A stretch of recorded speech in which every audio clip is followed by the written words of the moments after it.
자, 8번째 썰 한번 가보도록 하겠습니다. 댓글 컨텐츠고 영상 제목 연목 2000에서 3000 받겠다고 이악 물고 서울 상경하는 것도 문제죠 라는 영상에 달린 댓글입니다. 제가 서울 사는 거 서울 시민을 나쁘게 보는 건 아니에요. 근데 저는 약간 그런 게 있어요. 뭐냐 하면 지방에서 그냥 서울 가서 살고 있는데 뭔가 돈도 안 모이고 그냥 버티고만 있는 거는 좀 안 좋은 것 같아. 그런 분들이 꽤 많아요. 무슨 말이냐면 서울에 아무래도 이제 젊은 사람들이 많잖아요. 굉장히 많죠. 그 젊은 사람들이 다 이제 서울 사람도 있겠지만 지방에서 나고 자라서 일자리 구하려고 올라간 사람도 있습니다.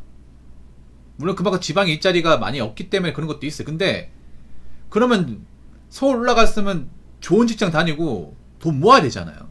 그렇지 않습니까? 근데 장난컨대 지금 서울에서 살고 있음에도 돈 제대로 못 모아. 그냥 월세에서 그냥 끝나는 인생들 많습니다. 이거 별거 아닌 것 같아. 심각합니다. 그리고 서울 1인 가구는요 절대 다수가 빈곤합니다. 빈곤.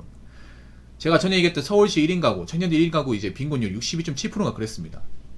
이 정도면 높은 거 아닙니까, 여러분? 그러니까 서울 1인 가구 월등하게 많잖아요. 1인 가구에 전국 1번지 아닙니까? 근데 막상 그 1인 가구 절대 다수는 힘들게 살고 있다는 거예요. 저축도 못 한다는 겁니다. 아니, 저축도 못 하고 서울에서 그냥 월세로 근근히 먹고 살 것 같으면 나는 거기서 왜 있나 싶거든요. 어차피 서울에 산다고 해도 결혼 못하는 사람 부지기수입니다.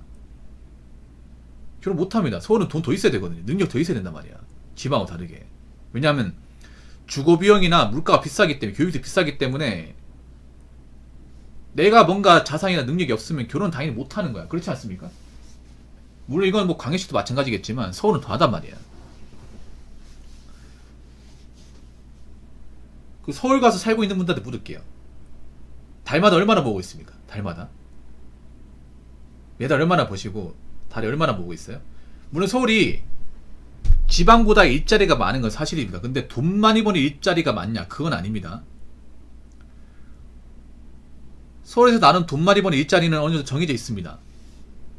전문직 아니면 이제 방송국, 신문사, 언론사, 대기업 본사, IT 이런 것이죠. 근데 모든 지방 사람이 거기서 일하냐? 일하지 않습니다. 극소수만 학벌이 좋고 스펙이 좋은 사람만 일을 합니다. 예를 들면 아나운서 같은 경우는 경연이 1000대 1이 넘습니다. 방송국 PD 같은 경우에도 그 정도 되고요. 방송국 PD 같은 거 하려면 제가 봤을 때는 스카이나 서성한 정도의 문과는 돼야 됩니다. 신방과. 근데 지방에서 올라온 사람들이 그러는 이제 스카이나 이제 서성한 정도의 신방과 나온 사람들 얼마 있을까요? 거의 없어요. 지방에서 생각해요. 지방에서 서강대나 성균관대 신문방송학과 나오려면 거의 문과에서 손에 꼽아야 됩니다. 아무리 문과가 죽었다 하더라도 신방과는 옛날부터 있기 세잖아요.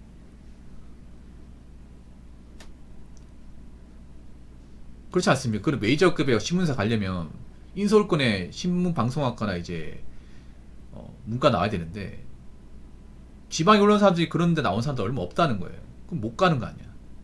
그리고 그런데 자리가 많이 나지 않잖아요. 그러면 나머지 사람들은 서울에서 어떤 직장을 구하는 걸까? 제가 봤을 때는 이제 중소기업, 서울도 중소기업이 많거든요. 사무직 중소기업이 많아. 그래서 보통 지방에서 서울 올라가서 일자리 구하시는 분들은 대부분 이제 사무직 일자리 하려고 올라가는 거죠. 근데 그렇다고 중소기업의 이제 회사들이 서울이라고 돈을 많이 주냐? 돈은 많이 주지 않습니다. 여러분들 거짓말 하는 게 아니라 서울의 중소기업 검색하시고 사람인이나 자플래닛 검색하시면 나오거든요. 제가 한번 검색해볼까요? 지금 당장 검색해볼게요. 말 나온 김에.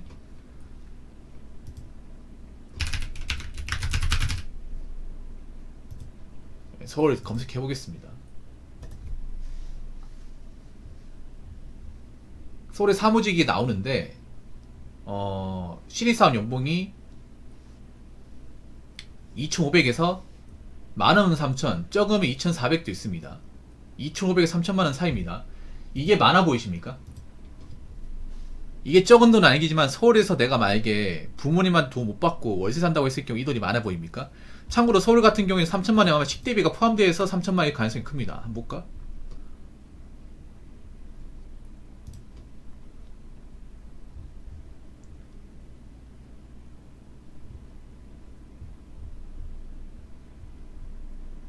여기 보면 웃긴 게 뭐냐 하면 사무보조를 뽑아요. 연봉 3천만원입니다. 신입이고 한 명 뽑는 것 같아. 한 명 뽑는데 지원자가 62명. 네, 지원자가 62명입니다.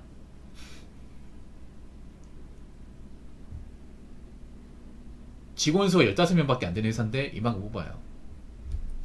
그러니까 요즘에 서울의 중소기업도 쉽게 들어갈 수 있는 게 아닙니다. 사무직은 정말 경쟁이 치열합니다. 서울 같은 요즘에 서울의 사무직도 예전 같지 않아요. 알바도 예전 같지 않습니다. 서울이 알바나 일자리가 많은 건 사실인데 옛날처럼 그냥 구할 수 있다고 막 들어갈 수 있는 게 아니에요. 서울의 중소기업도 지방하고 비교했을 때 그렇게 큰 차이 안 납니다. 큰 차이 안 나요. 근데 아까 연봉 3천만 원 했죠. 3천만 원이면 세금 떼면 220입니다. 220. 한 220에서 222 사이 이 정도 됩니다. 이 돈 가지고 만약 부모님 돈 안 받고 자취한다고 했을 경우 과연 이것저것 떼고 나서 얼마나 남을까요? 얼마나? 제가 봤을 때 서울에서 자취한 여자분들은 아마 저축을 못하는 분들이 부지기 있을 거예요. 진짜로. 저축이 안 될 거예요. 이게. 그럼 그렇게 해서 서울 사는 게 무슨 의미 있는 거죠? 아, 생각해봐도 사무직도 나이 먹어서 일할 수 있나? 사무직 우리가 알아야 될 게 평생 직업이 안 됩니다. 서울은 문제가 뭐냐 하면 서울은 이제 장점과 단점이 있는 게 뭐냐, 서울은 화이트 칼라 일자리가 많잖아요. 서비스업과 사무직이 많은데 이 서비스업과 사무직의 가장 큰 단점 뭐냐 하면 바로 종신고용이 안 된다는 겁니다. 평생 직장이 안 된다는 거죠. 오히려 현장직은 기술이 있고 내가 체력만 있으면 나이 먹어서도 일할 수 있어요. 그렇잖아요. 근데 서울의 가장 장점 중에 단점 중에 하나가 서울은 공단이 없다는 거예요. 공단. 공업단지가 없다는 거예요. 공업단지 가보면 나이 먹어서 일하시는 분들 많잖아. 굉장히 채워가지고. 기회 잡는 분들은 평생 일하시는 분들 많아요. 근데 서울은 그런 일자리가 없잖아, 이게. 결국 사무직 들어간다고 해도 나이 차고 실적 없으면 나와야 된단 말이에요. 근데 내가 모아둔 돈이 없어. 결혼은 꿈도 못 꿔. 그럼 어떡하실 거예요? 나이 차가 부모님들이 나이 먹어가지고 아플 때 많아가지고 도와주지도 못해. 이거 생각해야 됩니다, 이거. 만약에 내가 서울에 살고 있음에도 몇 년간 살고 있음에도 당장 재정적으로 나아지는 게 없으면 이거는 좀 문제 있는 겁니다. 근데 그런 분들이 꽤 많습니다. 꽤 많아요. 그냥 서울에 살고 있다고, 서울에 인프라 좋다고, 서울에 젊은 사람들 많다고 우쭈쭈 대시면 안 돼. 이거 심각해, 이거. 내가 서울에 10년 넘게 살았는데 내 보금자리 없어가지고 계속 월세 살고 좁은 집 살고 있으면 이거 사실 좋은 거 아니야. 뭐 서울 산다고 내가 뭐 매일 청계천 가고 핫플레이스 가고 그런 것도 아니잖아요. 그러면 내가 지금 서울 살고 있으면 내가 돈을 제대로 모으고 살고 있는 게 맞는 건지 다시 한번 짚어볼 필요가 있습니다. 이거 나중에 분명히 사회적 문제가 생깁니다. 자, 댓글 한번 읽어보도록 하겠습니다. 여러 사람 만나보니 서울에 안 살면 실패, 낙오자로 생각하는 사람들이 몇몇 분들이 있습니다. 있어요. 많아요. 약간 그런 게 있어요. 뭐냐 하면 약간 그 선민의식이라 해가지고 우리나라 선민의식이 많잖아요. 뭔가 서울 살면 잘 사는 것처럼 알고 있잖아요. 서울에 잘 사는 사람이 가장 많은 거 사실이야. 서울에 가장 값비싼 동네가 제일 많으니까. 근데 반면에 가장 못 사는 사람이 많은 것도 서울이에요. 이 말은 뭐다? 빈부격차 엄청나게 심하다는 거예요. 근데 저는 사회초년생이 뭔가 특별한 능력도 없는 사람이 과연 잘 살 수 있을까? 얼마나 될까? 우리가 보통 그런 게 있어요. 좀 밑에 지방에 살다 보면 서울 간다고, 야, 완전 서울 산다고? 야, 서울 사면 좋니? 야, 서울 그 지하철 타봤어? 이런 물어본단 말이에요. 왜냐, 지방에서 별로 구경 못 하는 거다 보니. 근데 사실 알고 보면 대단한 거 아니에요? 지하철에 묻고 얼마 한다고 맞잖아요. 지하철 얼마 하고 무슨 한강 얼마 한다고. 한강도 처음에야 신기하지 매번 보다 보면 질리잖아요, 여러분. 안 그렇습니까? 서울 사시는 분도 알잖아요. 서울 사도 한강 매일 봅니까? 지긋지긋하잖아, 맞잖아요. 서울 사 홍대 매일 갑니까? 홍대 가면 사람 많고 봐버리고 또라이도 많잖아. 그렇지 않습니까? 별거 없잖아, 사실. 솔직한 말로. 근데 지방 사람들은 그런 걸 볼 일이 거의 없다 보니까 신기한단 말이에요.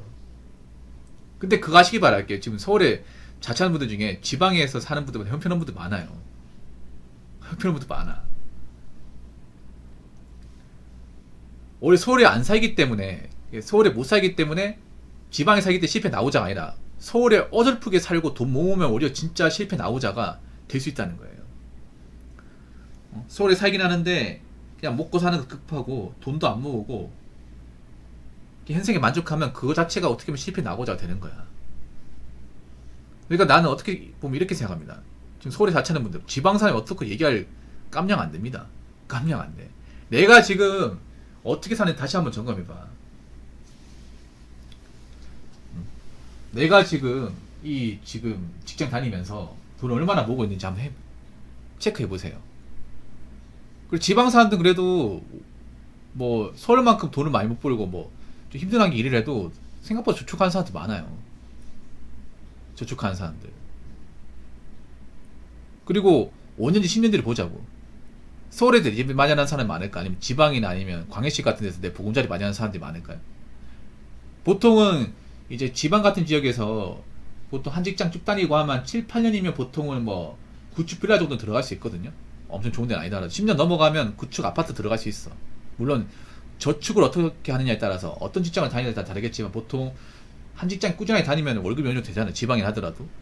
지방은 당연히 이제 부동산 가격이 싸고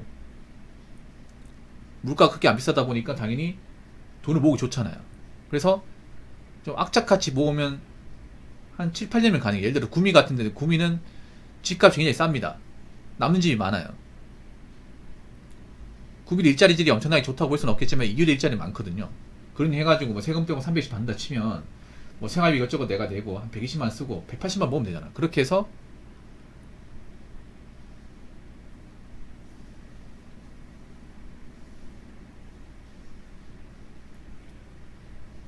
그렇게 해서 있잖아요. 한 4, 5년 모으면 구미가 제가 알기로는 20평짜리 빌라가 한 7, 8천 사거든요. 물론 이건 재테크의 가치는 크게 없어. 대신에 내가 혼자서 사는데 문제없는 집 마련할 수 있어요. 물론 서울 같은 데 이 돈까지 택도 없을 거야. 서울은 어떻게 보면 돈 악착까지 더 모아야 돼. 서울은 아무래도 부동산 가격이 더 비싸다 보니까 생각해봐. 나이 먹어도 계속 월세 사면 이거 천양한 거 아니야? 그리고 한 가지 더 말씀드리면 지금 젊은 사람이 서울에 많이 몰리는 게 안 좋은 게 이게 앞으로 월세가 올라갈 가능성이 높다는 겁니다. 서울은 제가 봤을 때 한 3년 안에 평균 월세가 100만원 가까이 찍을 가능성이 큽니다. 원룸이 하더라도. 근데 과연 월세가 100만원 가까이 올라간다고 해서 월세가 100만원 가까이 올라간다고 해서 내 월급도 올라갈까요? 월급도? 만약에 내가 200 버는데 월세로 100만원 나가면 어떡하실 겁니까? 밖에서 음식을 사 먹는데 김밥 한 줄이 막 5천 넘어가면 어떡하실 거예요? 그래도 괜찮으시겠습니까? 그래서 제가 얘기하고 싶은 건 서울에 살지 말라는 게 아니에요. 서울에 살 거면 정말 제대로 악착같이 살라는 거예요. 귀찮으니까 배런시 먹고 사치 지르고 이렇게 하지 말라는 겁니다. 지금 서울에 살면서 형편없이 사는 분들, 살면서 문제가 생긴 분들 찾아보면 엄청 많습니다. 지금 뭐 지방에 살고 있는 사람들 걱정할 게 아닙니다.